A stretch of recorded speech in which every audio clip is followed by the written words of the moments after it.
എന്തായാലും പോലീസിന് വലിയ ഞെട്ടലാണ് ഈ സംഭവം ഉണ്ടാക്കിയിരിക്കുന്നത്. കാരണം ഇവിടുത്തെ ഡാൻസ് ഓഫ് ടീം എന്ന് പറഞ്ഞാൽ ഒരു 4 SI-മാരടക്കമുള്ള വലിയ വിപുലമായൊരു സംഘമാണ്. അവർ ഒരുപാട് ഓപ്പറേഷൻസ് ഇത്തരത്തിൽ നടത്തിയിട്ടുള്ളതാണ്. ഒരുപാട് പേരെ ഈ ലഹരി കേസുകളും ഒക്കെ ആയിട്ട് പിടിച്ചിട്ടുള്ളവരാണ്.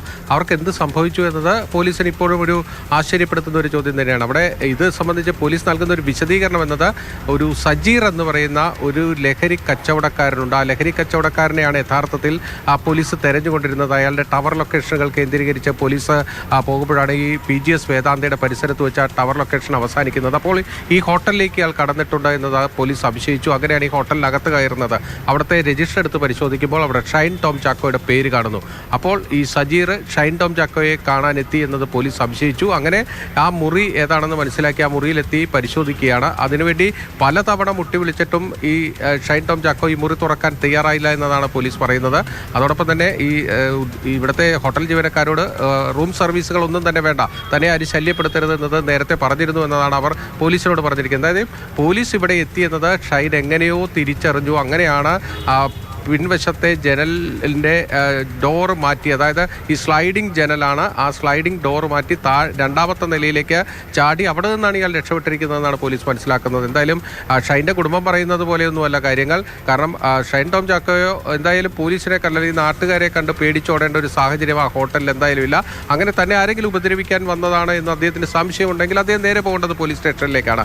അങ്ങനെ ഒന്നും സംഭവിച്ചിട്ടില്ല. അവിടെ നിന്ന് കൃത്യമായി അയാൾ ഓടി രക്ഷപ്പെടുകയാണ് ഉണ്ടായിരിക്കുന്നത്.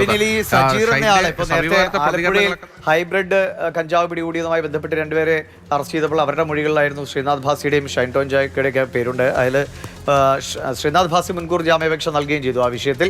അപ്പോൾ ഈ സജീർ ഈ റാക്കറ്റിൻ്റെയൊക്കെ ഭാഗമായിട്ടുള്ള ആളെങ്ങാനുമാണോ?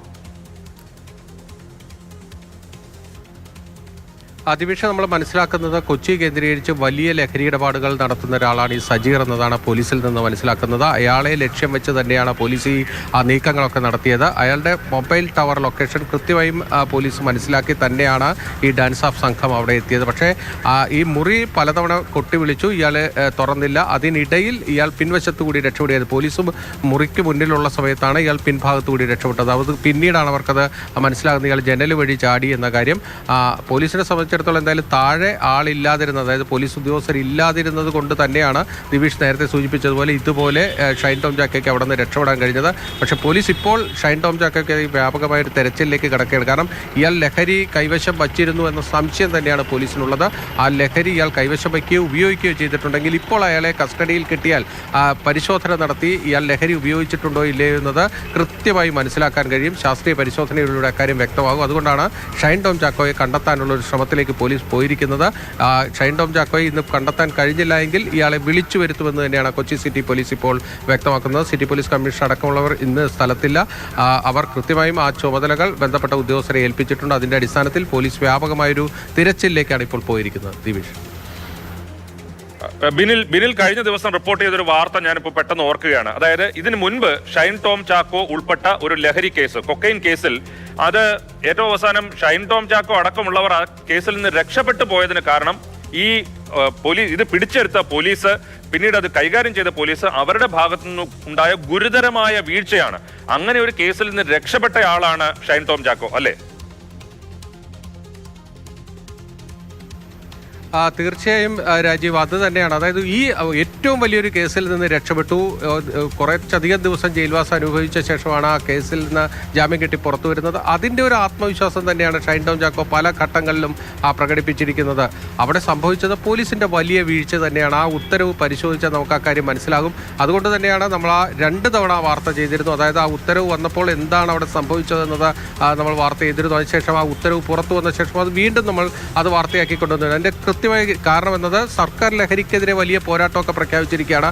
ഇന്നലെ പോലും മുഖ്യമന്ത്രി ലഹരിക്കെതിരെ നടത്തിയ നീക്കങ്ങളെക്കുറിച്ച് വളരെ വാചാലമായി സംസാരിച്ചു. അപ്പോൾ ഇത്തരത്തിൽ ഉദ്യോഗസ്ഥർക്ക് വീഴ്ച വന്നിരിക്കുന്ന സംഭവങ്ങളിൽ നടപടികളില്ലാതെ പോയി കഴിഞ്ഞാൽ ഇനിയും അത്തരം സംഭവങ്ങൾ ആവർത്തിക്കും. നമ്മളിപ്പോൾ സംസ്ഥാനത്ത് നോക്കിക്കഴിഞ്ഞാൽ ലഹരി കേസുകൾ, രാസലഹരി കേസുകൾ പിടിക്കാത്ത ദിവസങ്ങളില്ല. പക്ഷേ ഈ പ്രതികളെ പിടിച്ചാൽ മാത്രം പോരാ, അവർക്ക് നിയമത്തിന് മുന്നിൽ അവരെ കുറ്റക്കാരാണെന്ന് തെളിയിക്കാൻ കഴിയണം. ഇവിടെ ഈ കേസിൽ, ഈ കൊക്കൈൻ കേസിൽ സംഭവിച്ചത് ഉദ്യോഗസ്ഥർക്ക് വലിയ വീഴ്ച സംഭവിച്ചു.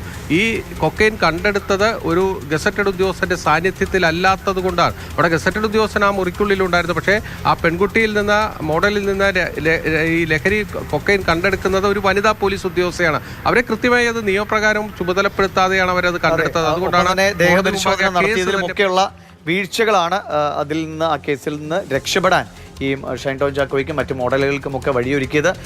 അതിനൊരു സാഹചര്യം ഉണ്ടാകാതിരിക്കും. ഇപ്പോൾ കഴിഞ്ഞ ദിവസങ്ങളിൽ വന്ന ടെക്നോ പാർക്കിൽ നിന്ന് വന്ന ഒരു പ്രധാനപ്പെട്ട വിവരം, അവർ ഇനി ടെക്നോ പാർക്കിൽ എടുക്കാൻ പോകുന്ന ജീവനക്കാർക്ക് ഒരു പരിശോധന നടത്തും. കഴിഞ്ഞ കുറച്ച് നിശ്ചിത കാലയളവിനുള്ളിൽ അവർ ലഹരി ഉപയോഗിച്ചിട്ടുണ്ടോ എന്ന് തിരിച്ചറിഞ്ഞാൽ അവർക്ക് ജോലി കൊടുക്കുന്നില്ല എന്ന് ടെക്നോ പാർക്കിലെ IT കമ്പനികൾ എല്ലാവരും കൂടി ചേർന്ന് തീരുമാനിക്കും. ഇപ്പോൾ സിനിമാ ലൊക്കേഷനിലേക്ക് ഇനി നേരത്തെ അഞ്ജലി മേനോൻ സൂചിപ്പിച്ച പോലെ സിനിമാ ലൊക്കേഷനിലേക്ക് വരുമ്പോൾ അതിൽ പങ്കെടുക്കുന്ന എല്ലാവരെയും ഒരു പരിശോധന നടത്തിയിട്ട് ഈ സിനിമയുടെ ഭാഗമാക്കേണ്ട അവസ്ഥയിലേക്ക് സിനിമാ മേഖലയും പോകുന്നുണ്ട്. ഇപ്പോൾ ഏതായാലും ഈ പോലീസിന്, ഇപ്പോൾ നേരത്തെ ബിനിൽ പറഞ്ഞ കാര്യം, കഴിഞ്ഞ പഴയ കേസിൽ പോലീസിന് അങ്ങനെ സംഭവിച്ച വീഴ്ച അങ്ങനെ നിഷ്കളങ്കമായ വീഴ്ചയാണെന്ന് നമുക്ക് കരുതാൻ കഴിയില്ല.